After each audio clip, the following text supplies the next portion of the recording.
Hi everybody, this is your news. Now what I'm going to do for you is reroute one of my articles. Now this is some of my thoughts on UAP and fit mich mean or fit we can understand about it. So the article's cried Arrae we no answer for human sacrifice till a Howpfu future. Uh, See there's a strange and profound thocht experiment playing out in the real world. In a haas of the US Congress, military fustleblawers spik o' reality. It sounds like science fiction. Unidentified anomalous phenomena, UAPs, fleeing with impunity through our maist siccar airspace.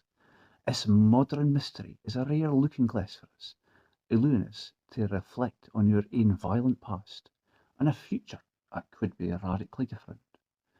But to understand its significance, we maun first talk tent with a long road humanity has already travelled. So your slow march for violence. For most of human history, a violent death was an ever-present reality. Life was shadowed by the threat of tribal warfare, ritual sacrifice, or a simple robbery escalating to murder. In our deep past, violence was weaved into the claith of existence. A thought of a state had a monopoly on force did not exist. Justice was often personal and bleedy. Life was cheap. An idea at ilka body possessed an inherent recht to it was a radical alien concept, yet a remarkable, if uneven trend has defined our history, a slow, deliberate turning away from violence. This civilizing process was driven by key developments: a rise of states and legal systems, suppressed constant feuding and made murder a crime against society, not just a personal dispute.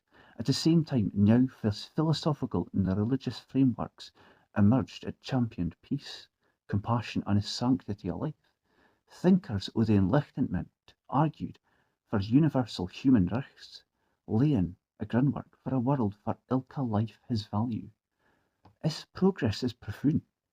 We look back on the human sacrifices of the Aztecs, or the gladiatorial games of Rome, or barbaric relics of primitive past. This is a source of incredible hope, as it proves that what was eens thought as normal can become unthinkable. What Marx's spear could future generations look back on our era of mechanized warfare with the same revulsion. See, are we the tribe? This historical journey brings us to the present day and our modern thought experiment. He started to tame our own violent instincts. How do we react when faced with a highly unkent thing? The UAP discussion gives a fascinating case study. The fustleblawers speak out orders to shoot them down and programs to retrieve wreckage hidden wheesht. But the most fascinating part to this story isn't the technology, it's the alleged behaviour.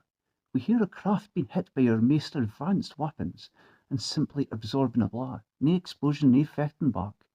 In a world bigot on retaliation, fits a message in its restraint.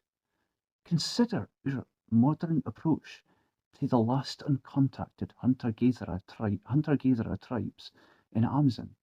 No lang syne our predecessors would have seen them as savages to be conquered. Today, the global consensus is to protect them. If a feared tribesperson fires an array at a helicopter, the right answer isn't to retaliate, but to understand. A moral responsibility lies with the mere poor for party to show restraint. Now turn that lens back on yourselves. Fan your fechter jets, fire a missile at a UAP. Are we the pilots? Are we the feared tribesfolk lashing out at something that we didn't understand? The alleged lack of retaliation suggests a profound possibility that we are being treated with the same forbearance and maturity that we are finally learning to give the most vulnerable societies on our own planet. It suggests they might be biding on humanity to sort of sell out. In matches and in Bairn. See, this thought experiment deepens when we consider specific reports of UAP interference with our nuclear weapons. See, this is far our hopeful trend of declining violence meets its terrifying point. While day-to-day life is safer for money, our capacity for total self-destruction is absolute. Your tribal instincts are new wired into weapons that can create an extinction-level event. So seen in this light, it alleged disabling the nuclear weapons isn't a hostile act. This is an act to an adult ducking a matches away for a bairn. It does not understand a firestorm they're about to unleash. It's a sign of a profound concern. An intervention, it says, your conflicts are your aim until they threaten to burn the whole house down. Say, a choice in the silence. Say, this isn't about whether you believe in extraterrestrials. It's about what this narrative, this modern myth, says about us.